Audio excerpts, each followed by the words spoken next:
said. You thought he was stupid, a bit slow in the head, but he's gonna come looking. He's gonna come looking, looking, looking. Billy won't forget ya. Billy's gonna get ya. Billy won't let ya get away for too long. When you put him down, you thought he'd forget. When you get with his woman, you made the wrong bet. You think he's a coward, cause he ain't been around yet, but he's gonna come looking.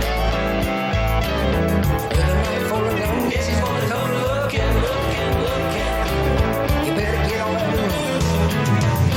Can't you see the writing on the wall? Can't you tell that surely it's time to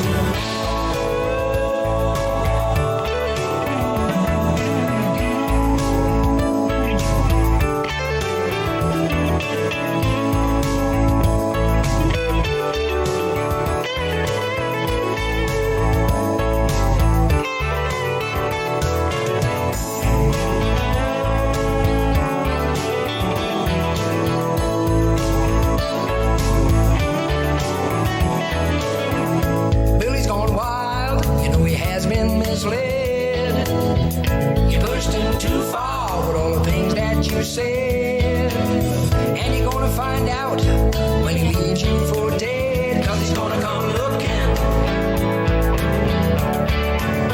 Yes, he's gonna come looking, looking, looking. Billy won't forget ya. Billy's gonna get ya. No, Billy won't let ya get away for too long. You better get on the run.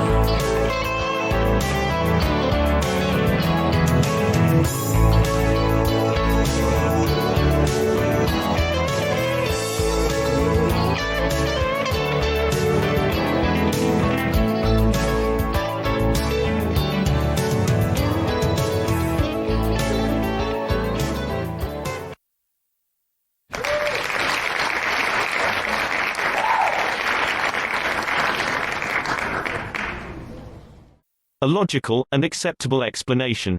Or, when history whispers. The Essex Boys, the true motive. A personal, pathological hatred. Above and beyond most other motives. For enthusiasts, theorists, and amateur sleuths. Hello, and welcome. I am your narrator, Timothy Moriarty. Please feel free to get yourself comfy and enjoy the content. Episode 1. For those who are not familiar with this murder case, there is a plethora of information surrounding and concerning the case to be found on YouTube. Under the title of The Rettenden Murders. If you would first like to bring yourself up to speed with the various theories and interpretations regarding the case. Before considering your verdict on the following explanations. As an introduction, following is a summary of the case as we the public have been led to believe are the facts behind the Rettenden murders. There has been much speculation, doubt, and theorizing that has taken place over the last 20 years or so. But there still appears and remains to be a case of something stinks in Hamlin Town. There has been talk and suspicion that the murders were committed by such means as an act by corrupt police, a government military unit, and of course, highly pissed off heavyweight villains. But there is one thing that sticks out like the proverbial dog's balls, and that is the shooter responsible for the murders had to be the coldest-blooded and most callous individual that had an intense dislike or felt so much disdain for the victims to have murdered them in such a way as he did. In December 1995, on the morning of the 7th, a Range Rover vehicle was found in a stationary position, with the auto gear lever in the drive position and the handbrake off, in a secluded rural country lane named Workhouse Lane, in the Basildon area of Essex. Rettenden. Inside of the vehicle were the 3 dead bodies of men referred to as local ecstasy drug barons. Tony Tucker, Pat Tate, and the minor player, Craig Rolfe. The time of the murders was during the period of public outcry as to the ecstasy causing the death of a young 18-year-old teenager, Leah Betts, while enjoying her 18th birthday at home with friends. It was heavily suspected that the drug trio were responsible for supplying the ecstasy that led to her death. Plus, they were in extreme trouble with some very heavyweight villains. Primarily because they were not adhering to the unwritten criminal rules and were so completely drug-addled themselves that they thought that they were invincible, and could do what they liked, to anybody. They had borrowed money from various criminals to fund a large drug purchase that had gone sour and were in a position of owing money with interest to some financiers to go ahead with the drug buy. As part of the failed drug deal, Pat Tate had been involved with and doing business with Mick Steele, Jack Womes, and Darren Nichols, who were smuggling drugs, marijuana, from Holland into England, via a small boat, or dinghy. They would land the drugs at an isolated beach on the Essex coastline, before returning to a small port as though they had merely been fishing. Then they would regather the drugs and take them for storage at Mick Steele's home.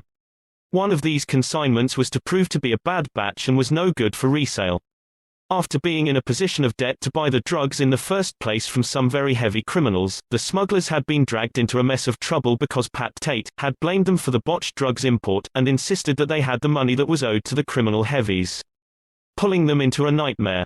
The financial loan money was not repaid, and it was declared that it would not be by the chief architect of the intended drug transaction, Pat Tate, who had graduated to becoming a constant, ever-increasing consumer of a mixture of drugs, including massive doses of steroids that he used to profound effect while working out, and pumping iron to further develop his already massive frame. During a period of irrational thinking, due to his spiraling use of a cocktail of drugs, and not being in the position to repay the debt that he was responsible for, he foolishly decided that the debt would contemptuously and purposely remain unpaid. A bold and dangerous statement to make, considering who he was dealing with. This infuriated the heavy criminals who had supplied the loan in the first place. The insulting rebuke was said to have led to the deaths of Tate, Tucker, and Rolfe, along with a litany of reasons to eliminate the trio, who became known as the Essex Boys, for what was regarded as being their unacceptable behavior and mode of operandi. As it was later said and declared that they had to go. Although for the last 20 years or so, Mick Steele and Jack Womes, the two men convicted of the Rettenden murders, involving 3 major drug dealers and suspected murderers, in an Essex country laneway, Pat Tate, Tony Tucker, and Craig Rolfe, the pair have never once admitted their guilt in the murders to any source or confidant. They steadfastly refuse to do so, still claiming their innocence. Ironically, it took Reggie Cray, one half of the infamous Cray twins, 16 years before he finally admitted to killing Jack the Hat McVitie in a book he wrote while in prison. The public will probably never know the whole truth concerning the killings, unless the actual shooter, or shooters who pulled the trigger, freely admit to it. No one has ever laid claim to doing so as yet. One question that has never been fully answered is, does the biggest doubt lay in the soundness of the guilty verdict brought down on Jack Womes, and a huge miscarriage of justice has taken place? Is it possible that Womes was completely innocent of the murders and even aware of the plot to kill the 3 drug dealers? Could Mick Steele have tried to keep his loyal friend, Jack, out of the conspiracy, and only required the aid of Nichols, who had been as terrified of Tate killing them at some stage because of the deteriorating state of his mind, and being hell-bent on making a lot of money in a short space of time as possible, no matter what it would take? There is no doubt that Tate was somewhat envious of Tucker's wealth. Could Mick Steele have approached some criminal heavyweights to seek help or a solution so as to free himself from the menacing Tate? Could a suggested solution be brought about with the help of Steele, as in being the source to reveal to Tucker, Tate, and Rolfe a never-to-be in reality drug consignment deal in a secluded rural location that would be arranged by Mick Steele, who they were already heavily involved with, or a seductive offer of a very profitable drug transaction, leaving the persuasive suggestion for the drug dealers to consider, as they were already on drug-induced highs, and were operating primarily on greed and avarice, not on sense and logic. Was the trio so convinced of a successful conclusion as to their perceived forthcoming riches that they had already booked a celebratory dinner with their partners for later in the mid-evening, as they expected whatever transaction they were to be involved in had been concluded to their satisfaction? Was false information specifically designed to trap Tucker, Tate, and Rolfe in an unexpected, isolated ambush area, and murdered, fed to the trio by a normally reliable source? Was this why Craig Rolfe had mentioned to his wife that he was expecting to join up with Mick Steele at some point in the early evening of the murders? A trusted driver to Steele, and who Steele would have to personally be responsible for, would have to be organized to deliver the killer to and then from the ambush point, then drive the killer and Mick Steele from the scene. This would be Nichols, purely because of his already involvement with Mick Steele, and the trio, plus, also being terrified of Pat Tate. And taking seriously Tate's threats of murder. Did Nichols drive a different hitman rather than Wholmes to the scene? Then drive two men away from the scene, one being Mick Steele, after the slayings?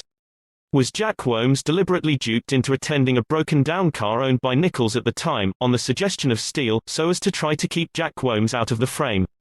Was Jack Wholmes' telephone call to Nichols as innocent as he says it was? Simply to let him know that Jack had fixed the car and was returning home, and it would be ready for Nichols to pick up. It was not until Nichols' arrest for being in possession of a commercial amount of drugs that any accusations were made or put to question. Keeping in mind that Nichols had seen 6 months ago by since the killings, and was having a surge in his ego and drug supply business. He had plenty of time to concoct a story that, although extremely questionable by anyone's standard, may have convinced Nichols that he could pull it off. Having a plan B regarding the murders that would indicate that he may be an unsuspecting fool for being duped into involvement in a serious crime, and trying to play down his knowledge or personal participation in the killings, if he were ever to be faced with a lengthy jail sentence in the future. All that he had to do was tell the truth for the majority of his tale, but insist that his role was minimal, as he had been duped, or acting under duress. Plus, by putting an innocent man in the frame without any feelings of guilt or remorse, so as to further his own ends, and to protect himself. To literally try to preserve his life, as in being killed if he should inform on the actual killer of Tucker, Tate, and Rolfe. Nichols may have decided to replace the identity of the shooter with that of Jack Wholmes, the close friend and criminal business partner of Mick Steele. It would appear to be logical, as Steele and Wholmes had a very close bond, and were known to be in each other's company most of the time. They were also on the police radar for various activities. The biggest doubts really do seem to lay in the soundness of the guilty verdict brought down on Jack Wholmes. Is it possible that Wholmes was completely innocent of the murders and even aware of the plot to kill the 3 drug dealers? Could Mick Steele have tried to keep his loyal friend, Jack, out of the conspiracy, and only required the assistance of Nichols, who had been as terrified of Tate killing them at some stage because of the deteriorating state of his mind, and being hell-bent on making a lot of money in a short space of time as possible? There is no doubt that Tate was envious of Tucker's wealth. Could Mick Steele have approached some criminal heavyweights to seek help or a solution so as to free himself from the menacing Tate? Could a suggested solution be brought about with the help and involvement of Steele himself? As in being the source to reveal to Tucker, Tate, and Rolfe, and never to be in reality, an enormously profitable drug consignment deal in a secluded, rural location supposedly organized by Mick Steele, on behalf of a syndicate he was supposed to know and be acting for. Leaving the persuasive suggestion, an opportunity for the drug dealers to consider, as they were already on drug-induced highs, and were operating primarily on greed and avarice, not on sense and logic. Although it appeared that Pat Tate was short of cash funds at the time of his murder, he was in fact quite wealthy. Maybe not as wealthy as Tony Tucker, but it was revealed sometime after the murders, that a well-known criminal by the name of John Marshall, who was known to be involved after the fact, in the Brinksmat gold robbery, who was ironically shot dead in a Range Rover himself, was holding £150,000 for Pat Tate. Pat Tate had an undeniable connection to the holders of the Brinksmat gold in more ways than one. It is thought and suggested that he first became acquainted with the robbers of the gold through supplying them, and other criminals with vehicles that he was selling as a used car dealer. This was when Tate was in his mid-20s and trying to establish himself within the criminal world. He could supply ring, or acquire non-traceable cars, or get rid of them, or make them disappear. He already had dealings with Mick Steele concerning these activities. He also holidayed with the Blundell brothers, who had taken a holiday in Spain. A pretext as to visiting, and maybe doing various deals with the holders of the gold. This was when Tate had fled Britain to escape arrest, before heading to Gibraltar, where he was arrested and taken back to prison to face charges. Tate was well known and trusted at this stage by the Blundell brothers, who would advance him large cash loans for criminal ventures, or investments, as he had always been reliable, and timely repaying the loans, with interest, and normally showing them great respect. They, in turn, had taken a bit of a shine to Pat, especially Eddie Blundell. Coincidentally, Charlie Wilson, one of the great train robbery, was hiding out ensconced in Spain, living a very comfortable lifestyle in a large chalet, which was common for a lot of British villains to do at the time. He was minding some of the Brinksmat stolen gold, and $3 million of it could not be accounted for by Charlie. Somebody knocked on his front door, and when Charlie opened it, he was shot dead. But Pat Tate was already on the final slide of uncontrollable excessive drug use. It would prove to be ironic, but upon the results of the autopsy performed on Tate, it was found that in reality, he had been so close to dying of natural causes. A diseased liver, and a weakening heart. Who knows, if he would have dropped dead from natural causes due to failing organs from excessive, combined drug use. Tony Tucker and Craig Rolfe may still be alive today, as Pat Tate had irreversibly led them down a path of damnation. It was while Tate was serving an 8-year sentence for a Mr. X, an uncalled-for attack, for which he served 4 years before being released on parole. While Tate was in prison for this offense, he made friends with various people. Some he would train in bodybuilding, and with the use of steroids. He had originally met Mick Steele, and then he met Jack Womes while doing time, but he did not know Darren Nichols. He had also formed a strong connection with some real heavyweight criminals who were also doing time. Nichols had met Mick Steele, and Jack Womes, when all three were doing time in the same prison. Nichols had latched on to Mick Steele and would join him in his smuggling operations when released. One person in particular that Tate connected with was a man serving time for who was a well-known criminal. He was intelligent, but who appeared standoff, and somewhat aloof to most people. Tate had introduced him to steroids, and bodybuilding, keeping in mind that steroid use ultimately leads to a surge in personal rage. This man was to later upon his release from prison finance Tate, for various criminal investments, but with a hefty interest rate attached. He knew that Tate at that stage had a reliable enough reputation and was known and approved by the Blundell brothers. Pat Tate, upon release from prison, had a definite and determined plan as to making massive amounts of money through drug dealing. He joined up with Tony Tucker, who was already independently wealthy from his various legal and illegal businesses, and who was already heavily involved in the supply and distribution of the latest craze taking hold in the nightclubs, who were licensed for late openings, and proved to be excellent legal places to have popular rave parties. Pure ecstasy. This was achieved through the doorman at various clubs, allowing Tucker's drug runners to operate inside of the clubs. Pat Tate had big plans and ideas. He was talking Tucker into the idea of not just settling for a couple of £1,000 a week that they were making from their ecstasy sales, but how they should go with the big picture and take over the monopoly in ecstasy supply in Essex. They had well started on their massive abuse of various drugs: heroin, speed, marijuana, cocaine, ecstasy, and steroids. What Pat Tate did not know is that Tony Tucker had taken a large loan off a criminal financier as a bridging loan to put with cash he had to buy an expensive property. It was a large amount, and Tucker was committed to paying it back with interest, from his escalating drug profits. This was to become questionable at a later, and more crucial stage. After all, raves at the time were opportunities for people to feel good, friendly, tolerant, etc. This was a far cry from the usual alcohol binges that would normally take place, and a huge reduction in violent incidents. This, as described, was akin to turning the beasts into mice. This suited the local police, as they were never called to any violent outbreaks in the rave clubs. The young ravers loved the happy, friendly vibe associated with the ecstasy, with it being pure, and not cut, or mixed with other drugs, fillers, or contaminants. This rang bells with the criminal financiers. It was what the people wanted, and there were millions to be made keeping them happy. Not only the ravers but so many ordinary working class folk, who could afford the ecstasy tabs. Letting the lunatics take over the asylum, so to speak. Pat Tate had visions of buying a large commercial shipment of ecstasy directly from a contact in Holland, at a much cheaper buy rate than they were paying their current major suppliers. But this was going to be a bit treasonous on behalf of Tate, as his regular loan sharks included the likes of the Blundell brothers and other heavy criminals. He had taken a loan to buy a batch of ecstasy, without revealing what he wanted the loan sharks' money for, and stating that it was on behalf of himself and Tucker, for a profitable venture. But Tucker had not been informed of the statement, or of his supposed involvement in the loan. Darren Nichols had actually traveled across the channel and had secured a large batch of ecstasy on behalf of Pat Tate. He had taken the consignment of ecstasy down to a beach, and waited for Mick Steele to arrive in a small watercraft to pick up the consignment, and to amazingly got away with making another promise to repay all of the money, with interest, for the earlier loans he had taken out with the heavy loan sharks. As he was supposed to have a brilliant financial opportunity opened up to him. Make it fucking quick, he was told. Even after being warned by Billy Blundell, a well-respected if the not infamous man known not to take a liberty with, and a trusted source among the London, and Essex, criminal underworld, had called for a meeting with Tate and Tucker, but Tucker had contemptuously refused to meet with Billy. Pat Tate went alone to the meeting. Billy had forewarned Tate that things were gloomy and serious for his pal, Tucker.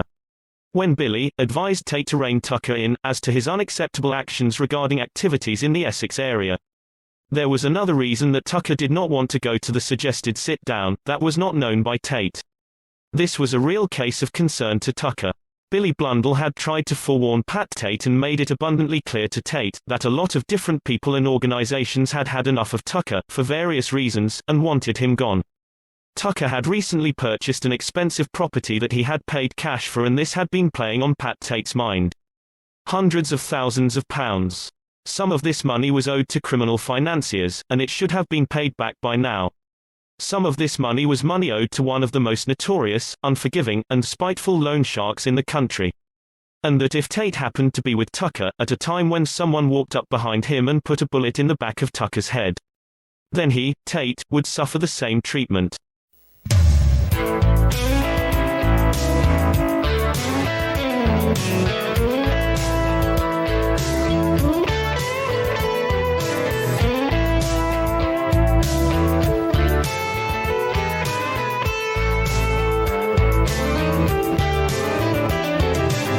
Pat Tate's defiant, and the drug-drenched arrogant response was that, "If it happens, it happens." 3 days later they were shot dead.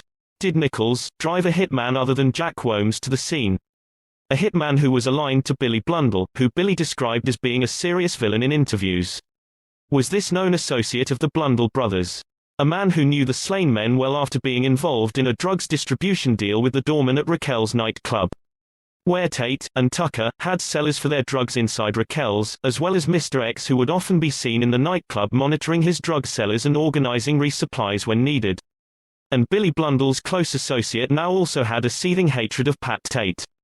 Especially as Tate had screwed him for his investment money in the disastrous drug buy they had been involved in, and other funds. Up until now, Pat Tate had a working relationship with Mr. X, whereas Mr. X and others would finance Tate for his drug buying deals, and Tate had always repaid the loans in full, on time.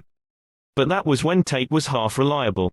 On this occasion, the debt would not be forgotten by Mr. X, nor would Tate be allowed to go unpunished. What had also been in question was the quality of the sly ecstasy sourced by Tate, as he had purchased it via Nichols, from a bit of a shonky source over in Holland.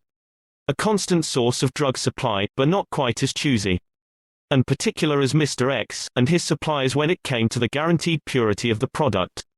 Something that Mr. X was adamant about. Mr. X and the other heavy players would normally source their drugs through a reliable source who was a known and trusted.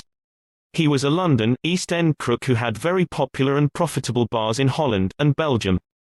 Tate's size, strength, anger, and aggression were of no concern to Mr. X, who regarded Tate as a mere tool for him to make money as a financier.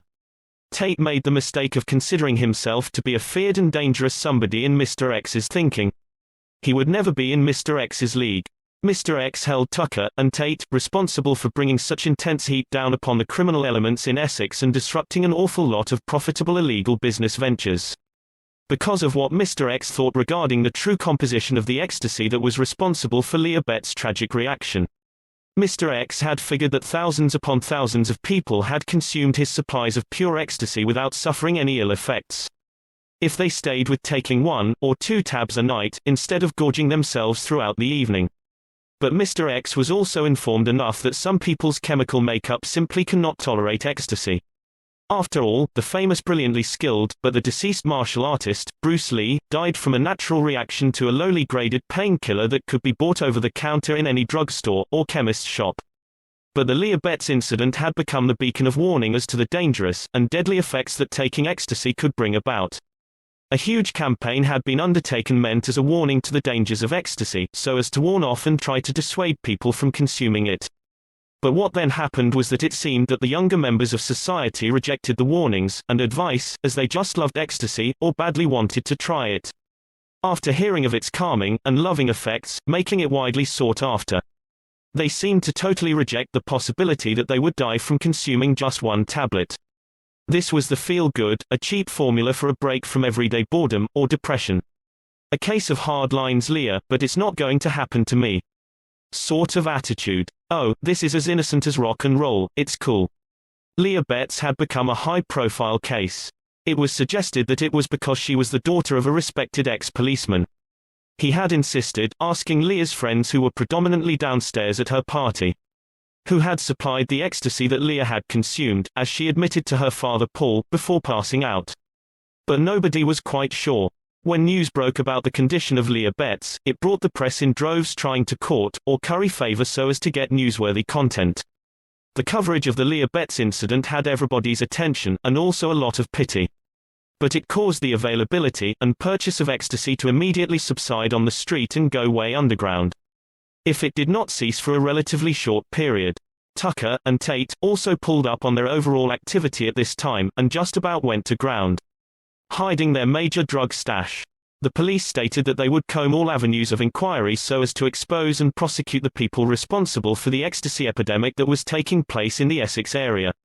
There were people losing thousands of pounds a day, due to the scare of being too closely examined, and they were not happy at all with the situation. This was a very tense, taxing, and angering time for some. Then there was the important connection and friendship that was held between Mr. X and the cocky, colourful, and entertaining Steve Nipper Ellis, who was an unsuspected friend of Mr. X. Nipper's connection was through his own father, who was well acquainted with Mr. X. Nipper Ellis' father was himself a well-connected man. And he was not a man to be easily threatened or scared by anybody, including Tucker and Tate, who sent a perceived hitman around to Nipper's father's home so as to try and put the frighteners on him. Nipper was in jail at the time. Nipper's father was upstairs in his home when a large-sized man in a long dark coat and wearing gloves had called up to Nipper's old man, who was looking out of an upstairs window to see who it was knocking on the door, asking if Nipper was there. When told that Nipper did not live there, but what did the man want to see Nipper for? He said that he had something for him. The old boy decided to go downstairs to confront the caller. When Nipper's father had made his way to the front door to face this threat, the visitor had disappeared. This means of harassment was water off a duck's back to Nipper's father. The behavior had set off Nipper's father's shit detectors, and he had started to make inquiries as to how much trouble his son Nipper was in, or how much serious threat he was under. Nipper's father was a very well-respected man in criminal circles, and his associates stretched to all sorts of contacts. Although there was more than ample evidence, and a reason for Nipper to have every right to want to see Tucker and Tate dead. Nipper had gone through a period of intense stress with all of the vile things that the pair were responsible for doing to him. Robbing his flat of small, or minor value items to help set one of their girlfriends up in a flat. Smearing excrement over his belongings, and the walls of his flat. And the never-ending threats to kill him in notes left about. The threats had even spread to Nipper's family members, including his 15-year-old sister, who was terrified, threatening to do terribly cruel things to her, including cutting off her fingers. But the final nail in the coffin for Nipper was when banged up in prison he heard that Tucker, Tate, and Rolf had raped one of his girlfriends, as spite against Nipper. Nipper undoubtedly wanted to kill the trio more than ever. When his father was informed of this news, then things escalated. Nipper's father had mentioned to his very good, close, and reliable criminal associate, Mr. X, informing Mr. X of the situation. There is no evidence that Nipper's father had paid any money to Mr. X to kill the trio, without the involvement of either Nipper or his father having to do it themselves. Although both were quite capable of doing so. But again, Mr. X may have simply offered to take care of the matter on behalf of Nipper's family for the same reason as he wanted to protect the Blundell's standing and respect, and his own intolerance for the trio, who he despised. Mr. X was aware of the bad blood between Nipper and the drug trio. And Nipper had never faltered in repaying Mr. X with whatever money that he had borrowed, with interest, to finance some on Nipper's schemes. When a frustrated Nipper had confided in Mr. X that he had already tried to shoot Pat Tate, but had only wounded him in the attempt, upping the ante in their personal war. This was after a drug-addled Tony Tucker, who was actually frothing at the mouth in a drug-induced rage, had bailed Nipper up and threatened to chop his hand or his foot off in retaliation for a misinterpreted comment that Nipper had made to Tucker's girlfriend in a phone call that she had made to Nipper, trying to find Tony. Up until now, Nipper had been close friends with Pat Tate, but Tate's growing drug consumption and increasingly gratuitous violent outbursts and actions had convinced Nipper that both Tucker and Tate had turned into low-life junkies. And he had told them so before he was forced to fire an antiquated shotgun at the pair at one stage when they were looking for Nipper. And Nipper was convinced that the crazy acting, continual drug-consuming Tucker and Tate were hell-bent on killing him. The stone-cold reality was palpable. It had become pathological on their behalf. Then to drive two men away from the scene, supposedly including Mick Steele, after the slayings. Was the real shooter the one who tried to fit the false number plates to the VW, only to find that they could not fit the false plates because of the wet weather? This was something that Jack Wholmes was aware of, and therefore would not have bothered trying in the first place. Was Jack Wholmes simply attending a broken-down car owned by Nichols, at the time in the Basildon area, on the request for help by Steele, so as to try to keep Jack out of the frame? Was Jack Wholmes' telephone call to Nichols as innocent as he says it was? Simply to let him know that Jack had fixed the car and it was ready to pick up? Was Nichols' story about driving into the country laneway originally to turn around and drop of Jack Wholmes, plus to have returned to pick up both Jack and Mick, a load of rubbish? There were no distinct footprints or tracks found leading down the laneway leading to the locked gate. Did Nichols actually drive the killer to an accessible entry to the track running alongside the ambush track so as not to leave any distinguishable tire prints, or individual footprints, or even oil droppings from the VW car that was reported to have a major oil leak? Footprints, cigarette ends, chocolate wrappers, who knows what, in or on the actual ambush track.